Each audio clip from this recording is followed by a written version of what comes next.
So I'm going to introduce our next speaker, who is Karen Rutledge, Commercial Strategy Manager at Mercer. She's going to talk to us about how do we keep you in the workforce, women.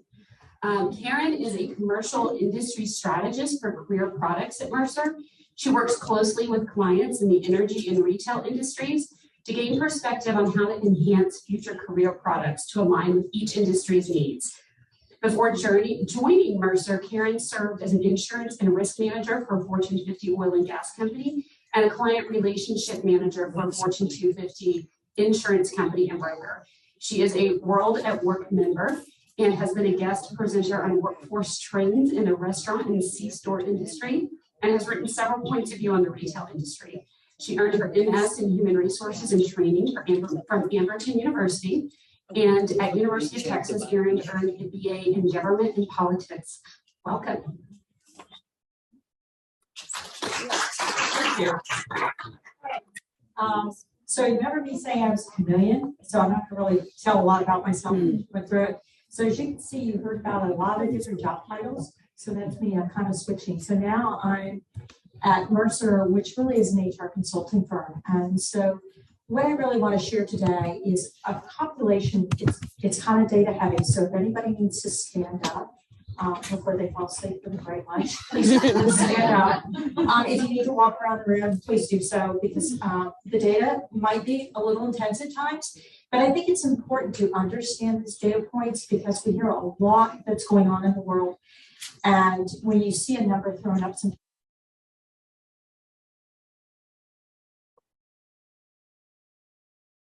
I click and hold and carry all my notes with me because, like this morning with Kathleen, I am a note person. I am not a public speaker. I'm an introvert. I like to go by the corner and sit with my numbers. And here I am sitting in front of a group of people. Oh my God! That chair at least, but not that chance now. So, with COVID, just give a little insight. We're still not out of it. It's still going on. All these issues that are going on that you see on the screen right today are still there. But I will say, when COVID struck, job security for women became a #1 issue. Because women were concerned they were going to lose their job, especially if they were in retail. They were in manufacturing. They were in daycare.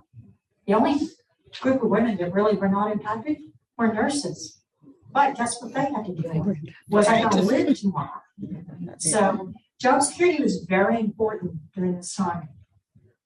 Financial safety is another really big thing that came out of this. We'll talk about it in a little bit about pay equity. But when you look at financial safety, think about when you were going through the pandemic. You had a member of your family that became sick. They were out of work. You may be, if you were a two income family, went to one. Oh my gosh, what do I do? If you were trying to find daycare and daycare costs went up a lot during that time because daycares are closed. How do I do that? How do I pay to work at home? So a lot of companies we found didn't offer things like a desk and a chair and all your kitchen table and hoping for the best.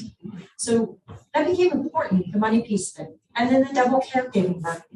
Again, something we're always dealing with. It was always bubbling under the surface, but we never heard about.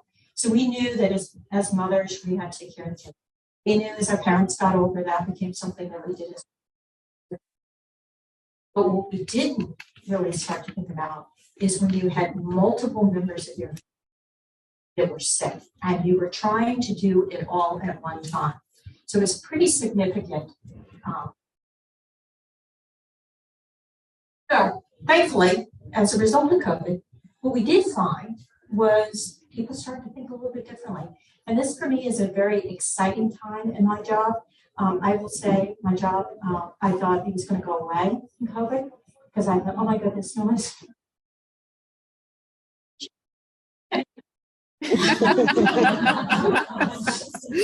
Today, I really wish I could say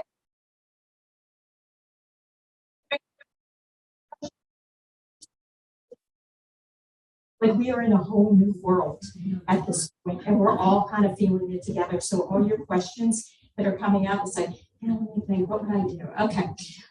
So workforce composition. So this got to be really interesting. When the pandemic hit and we saw certain industries really be affected, we saw other industries starting to hire like crazy. And they were hiring women and other diversity members of the community. And the reason being,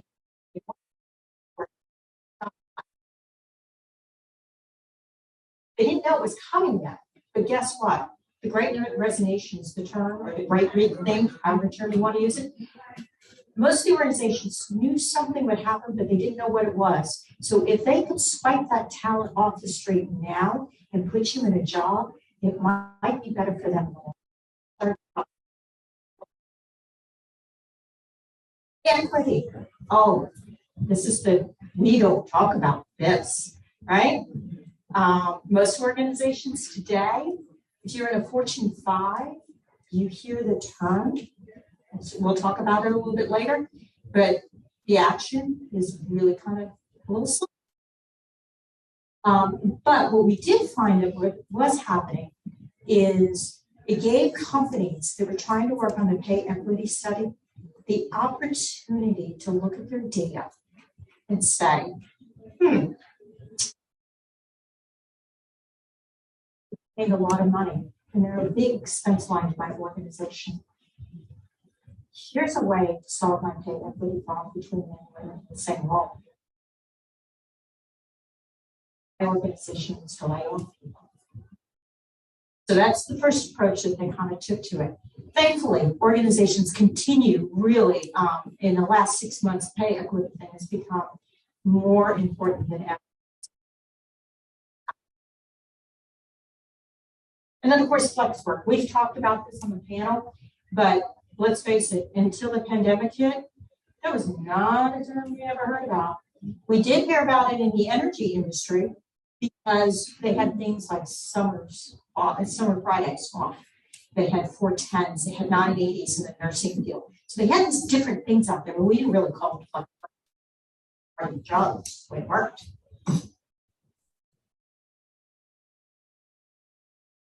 While there's been some improvements, obviously we're seeing some steps in the right direction. This is a really sad statistics. Projections show that gender equality is improbable in the next 10 years. That's really kind of scary when you think about where we are and where we need to get to in 10 years. For me, in 10 years, I hope to retire. So that means I will never see it. So let's look at some data, because this is kind of important when you think about 10 years. So changes in demographics in the US. So this is looking at, I actually got this data all from Bureau of Labor Statistics. So the population from 2010 to 2020 actually grew 6.5%, total population. Pretty significant number, right? Between the age group of 35 and 64, okay. Now, there's probably a little bit of reason, a little bit of COVID in there, but not significantly. But that's important because if you stop about that, 35 to 64, those are key working times, right?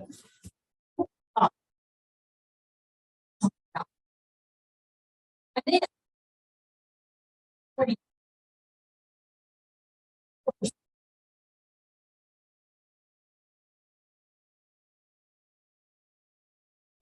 why we can surmise, there's a lot of them. It's a guessing game with the numbers of what's really behind it. So let's look at the pandemic, because we heard this. Remember how many early on in the pandemic, we heard a lot on the news about women are out of the workforce. And that was very true. And the reason why women left the workforce is because they didn't have flexibility at work.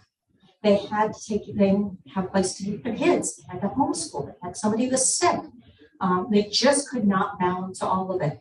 And so in December 2020, 8.3% were actually out of the workforce. Now you move it back to June 2021, 6.1% are now only out of the workforce. You get down to June 22, we're at 3.6% only out of the workforce. Men are around 3.2% out of the. So when you think about today, the what we're hearing about inflation and stuff like that, the unemployment rate is extremely low, and it is unlikely to change in the next 20 years. And the reason why is because we simply in the US do not have enough people to fill all the jobs, and we're not going. The number is always going to remain low. So let's take a look at a little parity in talent flow, because this is actually kind of a little exciting news. Mercer does a study, they did the study in 2020 and 2016, and so they started to be able to do some analysis on it. So we took on the left-hand side, you see the career levels. Those are the 5 major career levels. So basically, you know, starting from support staff all the way up to the executive, which would be including your C-suite. You get the total hires there. We'll look more at the average representation and total promotion, and we've got total exits. What we did find between 2016 and 2020 is we now have parity in representation and total promotions in 2 key career levels, support staff and profession. If you actually go up here and look further up, the green being the female, the purple being the male, it gets smaller and smaller until the point at the executive level, it's non-existent. We don't have parity. We're a long way from it. And when you hear those announcements come that say, you know, Starbucks has hired a CEO and she's a female, that the percentages are so low that that's actually happening in the real world as far as organization, because it's still a very well-dominated male position. The other thing we have is the total exits, and total exits mean not just voluntary separation, meaning you want to leave the organization, but also terminations. And the same thing, we actually saw parity between those 2 in the professional support level. With what I've just shown you, here's it's going to take to increase female representation by 3% in these roles. We have are going to take choice, words of wisdom, and we're going to take it step by step by step, because we can actually do that. So we looked at talent, and talent flow is important. But one of the things we're really finding is it's not just hiring anymore. You just can't go hire and stockpile a bunch of women and put them in your workforce, and they're just going to stay there. It's not a reality. And there's a number of reasons why women leave the workforce. They may leave the workforce because they choose not to work anymore. Maybe they're supported by a spouse that they don't need to. Maybe they've chosen a different path of saying, I don't want to be in a corporate world. I'm just going to do volunteer work. Maybe children. I've decided to be a stay-at-home mom. I've decided to go back to school. There are any number of reasons why people leave the workforce. The problem is,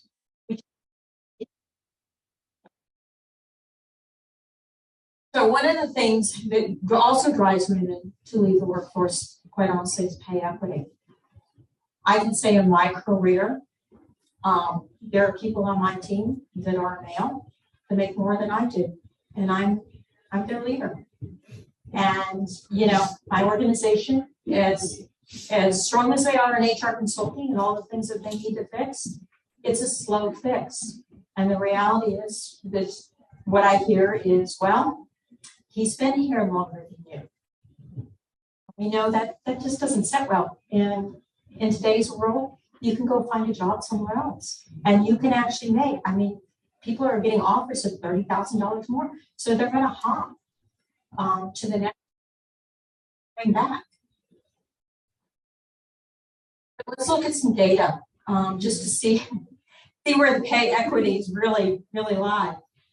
This is 22. This is annual average earnings for full-time salary workers by age and gender. So if you look across here, this is percentage of women's earnings as a percentage to men's earnings. When we are in our 20s, we're at 93.5% to $1 of what a man makes. So when we start out, we're very close to parity, which goes back to that slide that says we're at parity. As we progress through our career, wow, it gets really dismal. We're down to 7.5% to $1 what a man earns. Not until we get to 65. Yay, who still wants to be working at 65, right? I mean, we now have to work to 67 because of Social Security, but okay, we go back to 80.4%. We're still not at parity for $1. That's dismal. It's depressing when you look at those numbers. So then let's take another dive into this and look at the same thing. We're looking at women's percentages to men's earnings, but now we're looking at by industry. And if you look across sales, healthcare, professional, and management financial, y'all are in the 70-something range for earnings to $1. If you're in life sciences and social, you're at 82%. You're closer. You'll serve those people in the legal field, 55%. Right? And you think about that, you go, wait a minute, don't those lawyers make an awful lot of money? Which places? Bottom line is, the average of all that data is women are making 82 cents to every dollar a man is.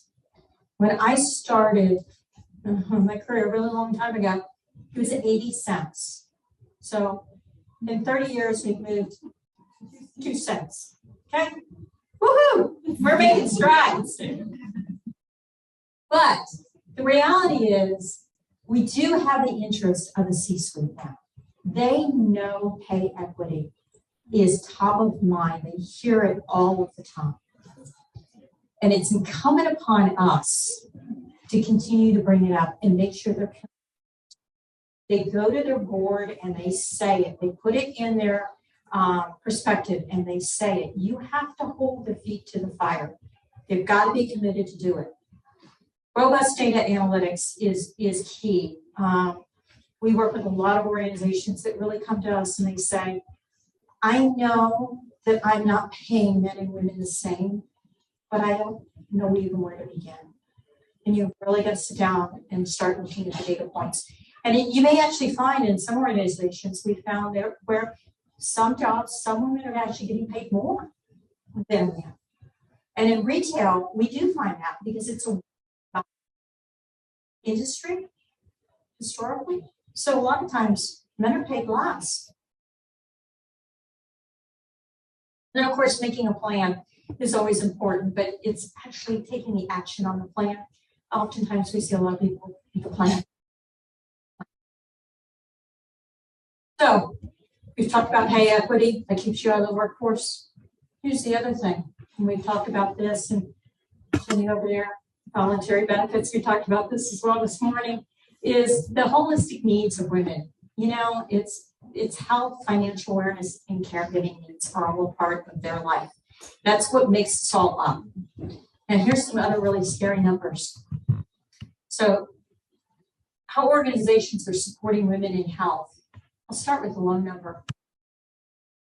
9% track financial wellness by gender. Think about that.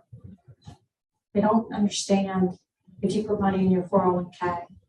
They understand if you need will training to plan for your will. They don't understand if you buy life insurance for you, yourself, and your kids.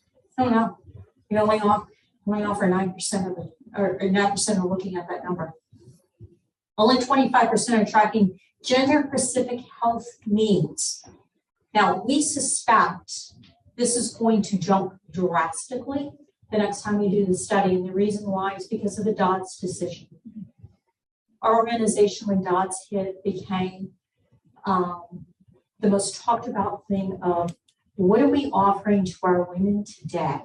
Do we offer them vacation time or PTO time to be able to leave the state and go have an abortion? Are we offering them, if they have a stillborn, do we offer them extra benefits? What do we offer for health benefits to them? they don't know. They just, it's a benefit. You get health benefits, but we really haven't looked at what we offer between the difference between.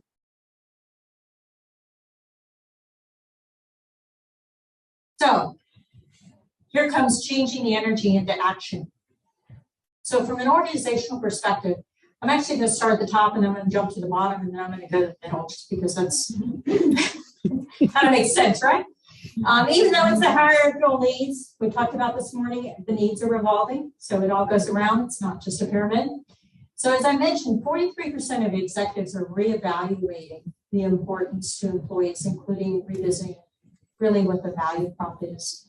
What brings you to that organization, that brand? It used to be, if you're a baby boomer generation, you went to that brand because it was a good brand. It was Marsh & McLennan, it was Toyota, it was Victoria's Secrets at one point. All of those were great brand names that you wanted to be worked for because you knew you had a career there. That isn't necessarily the case right now. Now, when we start working with clients and they're trying to understand what their brand are, and you ask them, well, what do you think attracts people to your place? The first answer always is culture. And that's what, well, there's a lot of science. And then they start rattling off the benefits. Well, we offer health benefits. We offer life insurance. We offer pet insurance. Pet insurance is right on these days. Oops, I just blinked me out. And they'll go through, maybe today they say, well, we can offer hybrid work. Is that what attracts you? Or is it something else? But at least I'm looking at it. This is the positive thing. We take this as all, in my world, we take at 43%, this is almost like 100% at this point because we've had so many looking at it. So it's something positive. But if you look down at the bottom, 1 in 2 employees do not feel financially secure for the future. Now that's just not women, that's men and women. So their compensation, no, even though they're getting paid it, they're not feeling secure about what they're getting paid or that they can save for the future. Employees will only join or stay with a company if they have remote or hybrid work. Now that's actually a 2022 stat that we have. So it is important that we find some flexibility working. And like I said earlier, it doesn't matter what the flexibility looks like. It's just, can you accommodate what your employees need? And not every employee needs the same thing. And it's important to understand that. And then 1 in 3 employees will forego a pay raise for additional well-being benefits for themselves or their families. Packages and what it includes is important. For me, pet insurance is really important right now. I have an English bulldog. He's very expensive. Like having another child, 3. So in the middle, again, just kind of moving up. So you think about at the bottom of the pyramid, if we can't satisfy those, career and well-being, this is a scary number. Firms in crisis with 50% more likely to appoint a female executive. In crisis, they're going to appoint you. All right. I made it to the top of the left. And I've got the most screwed up organization that I have to turn around. And if I don't turn it around, I'm out the door. That's okay. That feels good. Women are more likely to say their work-life balance is 6 as you move up the corporate ladder, and I think you guys talked about this in a variety of perspectives today, is you do find the work-life balance becomes difficult. It does deteriorate. We've heard comments. I myself said it. I points in time where my family was on the sidelines while I was trying to build a career. And it's hard, and you feel like I have to do this to move up. And finding that balance is always going to be a challenge. So how do we make progress? Well, first thing is I think we're all in the room today. I think that's a great step because we get the opportunity to network with each other. And we build those networks. You can bounce ideas off each other. You can find a mentor in the room. You can build yourself up and move forward with that. You also have to be very passionate. And I firmly believe everybody in this room here today is passionate. If you don't have passion about what you're trying to fight for, okay, we're not going to move the needle from 82 cents to $1. Just not going to. We need to see this on both sides of the aisle. And you'd be surprised. Women feel really feel a lot of angst if they have to ask a man, how do you feel about I get 82 cents and you get $1? Learn to get our personal commitment out there and talk to men and women both how we feel about this. We have to engage them and get their support. And that's why you see those numbers of 43% of executives now have an interest. They've either heard their wife squawking in the background, they have a senior VP that's a female that says this is not right. They're having the conversations, and it is important to have those. And then, of course, perseverance. Women really need to be committed, not just at your own level, but every woman is working for you in the organization. And I'll say this, not to be mean-spirited, but I find in my career that I've had a lot of women who have held me back. It's not a competition. We all need to get there together. Challenging, they feel threatened, they're going to push you down, and that's the wrong behavior. You have confidence to call it out and say, hey, we're all trying to get to that $1. Seriously, people, just $1. That's all I'm asking for. From an organizational perspective, you know, proof of what's happening, you really need to ask the question, what are you doing for pay equity?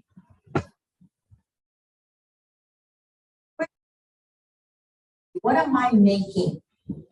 And it's really an uncomfortable conversation to have, but it's an important conversation. And by the way, the CEO also has to answer that question to the board. And if you ever watch them during their speech, it's a lot of words. Some of them may actually give you a real answer, which is kind of interesting, but it is worth a watch to see because the board is holding their feet to the fire as well because they know at the end of the day, if the shareholders don't see a change, they will leave that brand and they will go somewhere else.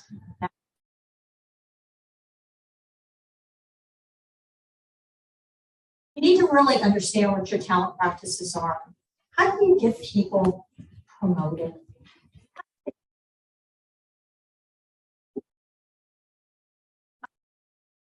Methods they may not be familiar with. How do you offer? If we don't understand it, then we can't help somebody else.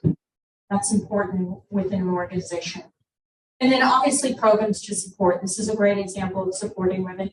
But there are many other programs out there. I mentioned care.com is a great program to look at for employees that are struggling with childcare needs or elderly care, mental health resources. All of that is available out there. It's a great way to help your employees.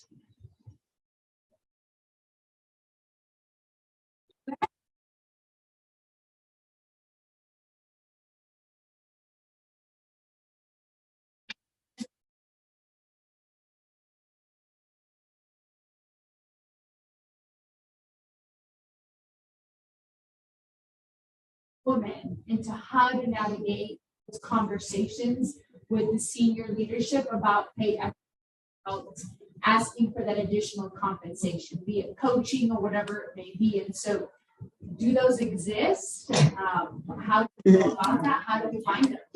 Well, there is no official handbook. Maybe you can make one of your next one. Yes. I think, I always think the best way, maybe this is just a little geekiness in me, but I think to start with is asking them what the numbers show. And the reality is, most organizations, if I go back, let's see. That slide right there, to show parity. If your organization hasn't done an analysis like this, then they really don't know what the pay equity is or inequity is. All they've got is hearsay. So I think the first part of having that conversation is, what do your numbers show? Have you done some analysis? 9 times out of 10, the real answer is no, they haven't. They know they have a problem. They don't know where to go. And to be truthful, it usually takes a consultant coming in to do it. And okay, we're a little expensive sometimes. They don't want to spend the money on us. So, if they haven't done it, then the question is, you can ask them, are you thinking about doing it? What's holding you back from doing it? Have you thought about bringing a consultant in? I think those are the questions that prompt them to think. I will tell you the action on average. I was at an energy conference last year online because we're still not in person. And I asked the question about pay equity for the oil industry, knowing full well what the answer was. But I asked it anyway. And they said, no. From an HR perspective, we're still ready to talk about it. We don't know what our numbers show. We just know we have a problem. But we can't talk to the C-suite about it. Okay. So I went back in springtime and I asked them the same question. And they're like, okay, we got their attention, but we don't know what to do yet. We just know we have a problem. And we know that we're losing women in this business, and we don't know how to get them. So we think we just have to pay them more money. So it has taken them 6 months to just get to the point of realizing they need to start to address the problem. They still haven't got there yet. And still haven't taken the first step. So it's a long journey. There are very few organizations right now that are Fortune 5s that actually have done stuff.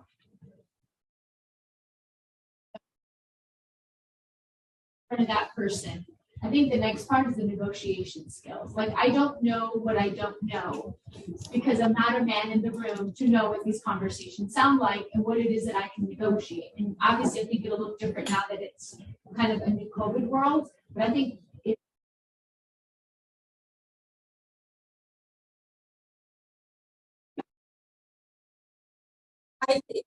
I don't, again, no book. We don't put these things in writing. We just, and there put things in writing is, to be really honest, every organization's on a different journey right now. And every organization has a different culture. So it's not like we can write a book and say, use this manual and it's going to work. I think that if you're in that discussion, I think always, you don't know. What am I willing to negotiate on? Base pay is base pay, all right? They're going to say to you, based on your skill level, based on your years of experience, you're going to get hired at X dollars. Really, where your negotiating skills come in is whether you have short-term incentives, long-term incentives. Be careful long-term because they're, if it's usually associated with a stock or a grant of some nature. And that, they're more willing to give you long-term incentives because it ties you to the organization, where short-term is not necessarily tied to the organization. Benefits, vacation pay. Vacation pay is now becoming paid time off. We're seeing more organizations move into that direction too. You can also negotiate. You're looking, sometimes negotiate tuition reimbursement. You can negotiate hours. Any number of things that you think that are important to you to negotiate, you can. Keep in mind the base pay is probably going to be, as a male, going to always be a little bit higher unless you're both coming in an entry level position. The range is about 20%. We see on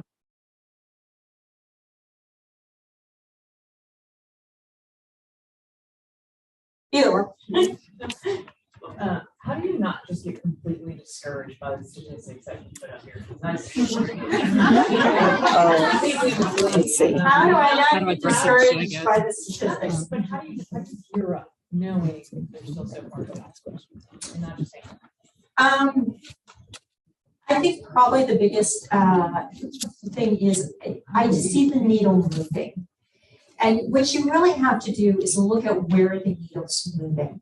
So to no surprise, when I saw this slide and saw professional and support staff that there's parity, it's like, okay, that makes sense. Everybody coming into the workforce is in support staff. They're all going to make the same amount of money, right? But the professional, I was like, okay, woohoo, we made a step up. And then we get, even at the manager level, when you start kind of look, you have to look, hey, at the manager level, only 8% of females are leaving, or 9% of male are leaving. Okay, maybe they're sticking around. So it's kind of sad to say, I live in my unicorn world sometimes, and I make the story up as I go along, and I have to look at it and say, this is positive. But the biggest positive, honestly, is the C-suite is willing to now at least hear it. And we can, I think, we can thank, a lot of the litigation we've seen over the past years about this, but I really do think they don't have the same bias that the older generation had.